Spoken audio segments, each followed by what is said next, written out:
उत्कृष्ट सैन्य अधिकारी के साथ ही एक दूरदर्शी सैन्य अधिकारी भी थे। और आपने देखा होगा 7 दिसंबर को जो उन्होंने अपना अंतिम वक्तव्य दिया था, वो एक दूरदर्शी व्यक्ति की सोच को स्पष्ट प्रदर्शित करता है, जिसमें उन्होंने इस बात को कहा था कि हमें भविष्य की उन चिंताओं पर जरूर विचार करना चाहिए और उसके लिए तैयार रहना होगा जो जैविक युद्ध के रूप में मानवता के सामने एक संकट खड़ा कर सकता है। 8 दिसंबर को सभी समाचार पत्रों ने सीडीएस जनरल विपिन रावत के इस वक्तव्य को प्रमुखता के साथ छापा भी है। दुर्भाग्य से आज वे हमारे बीच में नहीं है। मैं इस अवसर पर प्रदेश शासन की ओर से महाराणा प्रताप शिक्षा परिषद की सभी संस्थाओं की ओर से भी दिवंगत आत्मा के प्रति विनम्र श्रद्धांजलि अर्पित करता हूं। अपने एक समर्पित उत्कृष्ट सैन्य अधिकारी जनरल विपिन रावत जी को, उनकी धर्मपत्नी श्रीमती मधुलिका रावत जी को, brigadier Lindner, wing commander Prithvi Singh Chauhan, अन्य सैन्य कर्मियों को जिन्होंने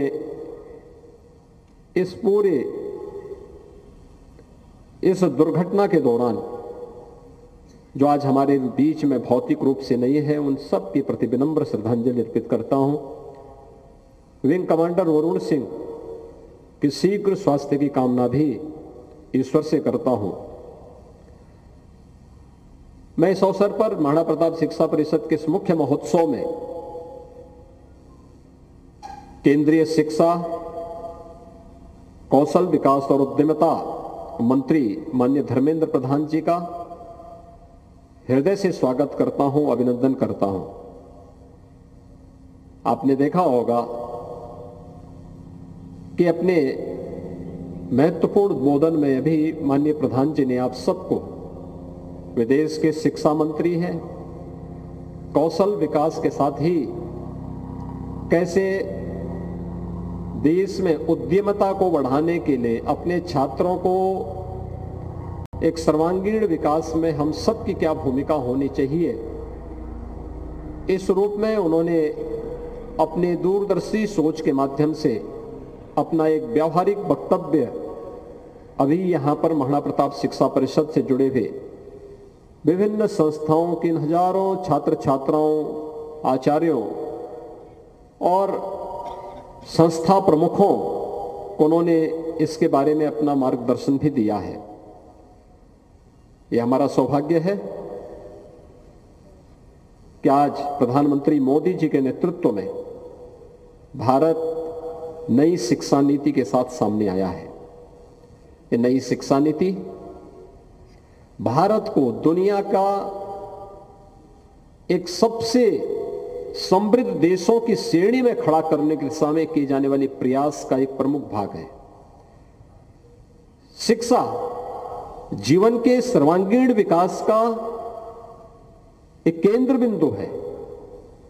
शिक्षा के बगैर कोई भी समाज सभ्य और संस्कार युक्त होने की कल्पना भी नहीं कर सकता। और जब सभ्य और संस्कार युक्त ही नहीं तो समृद्धि कहां से आएगी? तो सभ्यता और संस्कृति के मूल में उसके संस्कार भी हैं और उनका केंद्र बिंदु है शिक्षा। याद करिए, महंत दिग्विजयनाथ जी महाराज ने जब 1932 में, आज से 90 वर्ष पहले, महाराणा प्रताप शिक्षा परिषद की स्थापना के लिए अपनी पहली संस्था की नींव रखी होगी, उस समय उनके मन में भाव जरूर रहा होगा कि कुछ समय के बाद देश आजाद होगा तो आजाद भारत के अंदर हम किस प्रकार के नागरिक थे। उस भाव को ध्यान में रख करके उस समय जो उन्होंने कार्य प्रारंभ किया, आज वह देश के अंदर विभिन्न धार्मिक संस्थाओं के द्वारा संचालित संस्थाएं या फिर सरस्वती शिशु मंदिर से जुड़ी हुई संस्थाएं उस भाव का प्रतिनिधित्व करती हैं जो हर एक छात्र छात्रा के अंदर राष्ट्रभक्ति की भावना देने के साथ साथ राष्ट्रीयता के लिए, अपने समाज, अपनी सभ्यता और अपनी संस्कृति के लिए हम सब की क्या भूमिका होनी चाहिए, इस भाव के साथ भी हम सबको जोड़ने का कार्य करती है। याद रखना, हमारा धर्म हमें केवल उपासना विधि तक सीमित नहीं रखता। हमारा दर्शन जब धर्म की व्याख्याएं भी करता है तो धर्म की व्याख्याएं उसका एक विराट रूप लेकर के वो करता है।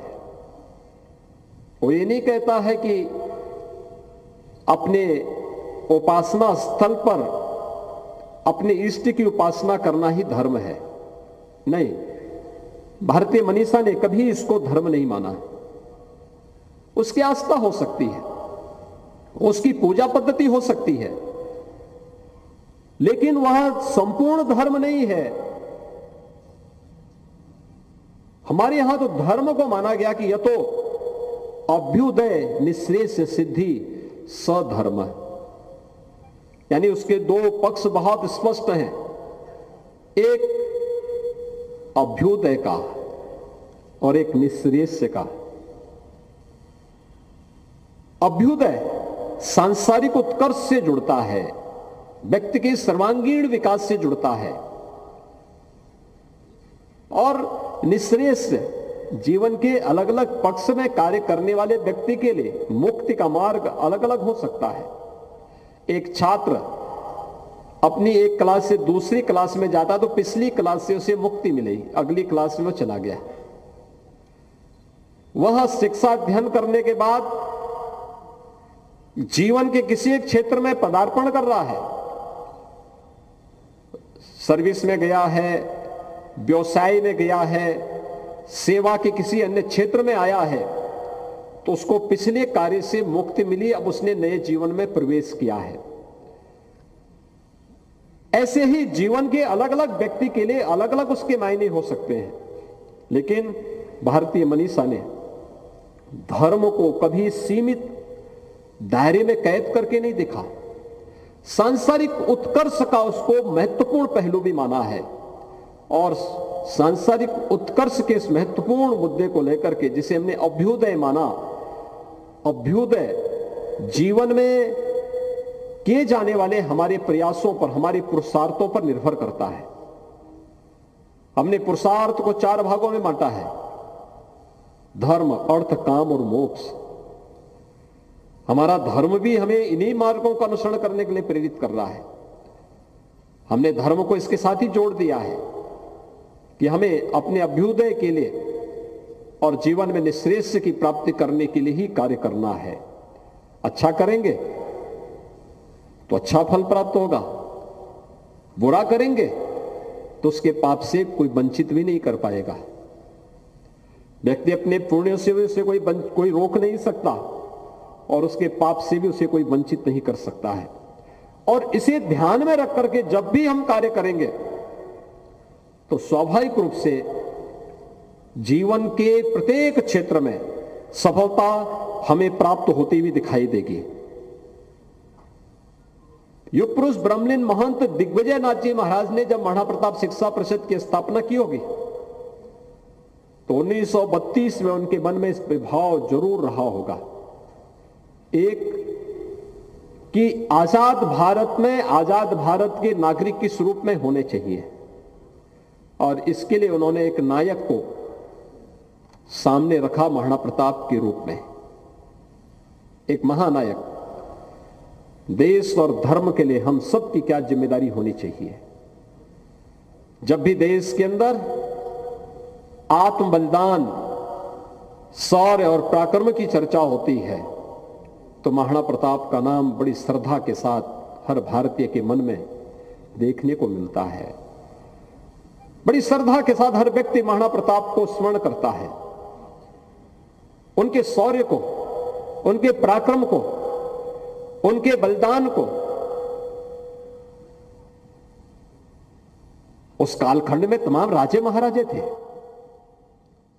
बहुत सारे लोगों ने विदेशी आक्रांताओं की अधीनता स्वीकार की, लेकिन महाराणा प्रताप ने कहा कि नहीं, ये नहीं हो सकता है। स्वदेश और स्वाभिमान से बढ़कर के कुछ नहीं हो सकता है। किसी विदेशी ताकत के सामने कभी हम लोग सिर नहीं झुका सकते, उसकी अधीनता नहीं स्वीकार कर सकते। और वे आजीवन लड़ते रहे मातृभूमि की रक्षा करने के लिए, अपनी स्वतंत्रता के लिए। स्वाधीनता की कीमत क्या होनी चाहिए, महाराणा प्रताप के त्याग और बलिदान से हम सब समझ सकते हैं। और इसलिए महंत दिग्विजयनाथ जी महाराज ने जब अपनी पहली संस्था की स्थापना की तो उसका नाम भी महाराणा प्रताप के ही नाम पर रखा। महायोगी गुरु गोरक्षनाथ जी की अहेतुक कृपा और उस कृपा और वो आशीर्वाद उनके साथ था। धार्मिक पीठ है, धार्मिक कार्यक्रमों का स्वरूप हम केवल अपने को पूजा पद्धति तक सीमित करके नहीं रख सकते, बल्कि हमारे धर्मस्थल प्राचीन गुरुकुलों की तरह नेतृत्व करते हुए दिखाई दे। प्राचीन समय में, प्राचीन काल में उस समय की व्यवस्था रही होगी कि गुरुकुल अपने तरीके से संचालित होते थे। समाज की व्यवस्था समाज के माध्यम से संचालित होती थी। स्वतंत्र भारत में समाज की व्यवस्था का संचालन करने के लिए एक संविधान है। संविधान हम सबका मार्गदर्शक है। पूरे देश के लिए एक मार्गदर्शक के रूप में संविधान का पालन करना हर भारतीय का दायित्व है। लेकिन जिस कालखंड में संविधान नहीं रहा होगा, उस समय स्मृतियां रही होंगी, गुरुकुल की परंपरा रही होंगी, धर्म ग्रंथ उसके मार्गदर्शक रहे होंगे। उस समय उसके अनुरूप आचरण करना, उसके अनुरूप चलना, और गुरुकुलों ने उस परंपरा को आगे बढ़ाया था।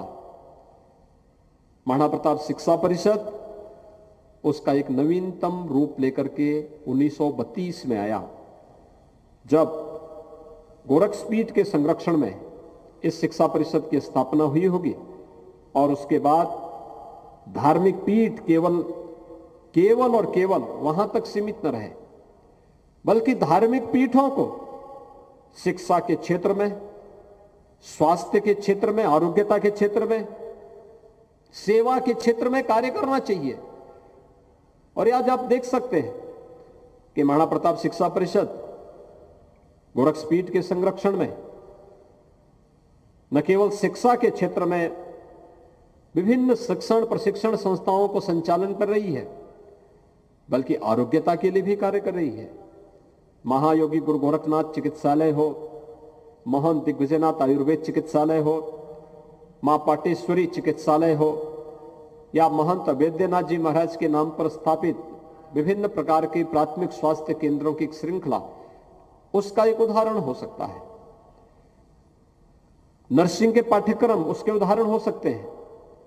अन्य अनेक कार्यक्रम हो, योग संस्थान, सेवा के विभिन्न प्रकार के प्रकल्प, वनवासी बच्चों के लिए, थारू जनजाति के बच्चों के लिए किए जाने वाले कार्यक्रम, उनके छात्रावास, इसके उदाहरण हो सकते हैं। यानी ये सभी, हमारा धर्म हमें किसी एक संकुचित दायरे में कैद करके नहीं रखता, बल्कि जीवन का एक विस्तृत क्षेत्र हम सबको आगे बढ़ने के लिए देता है। और उन्हीं सब बातों को ध्यान में रख करके जब महंत दिग्विजयनाथ जी महाराज ने महाराणा प्रताप शिक्षा परिषद की स्थापना की होगी तो 1932 में उनके मन में जरूर रहा होगा, कुछ चीजों को ध्यान में रखना होगा। जीवन में सामाजिक क्रांति शिक्षा के बगैर संभव नहीं,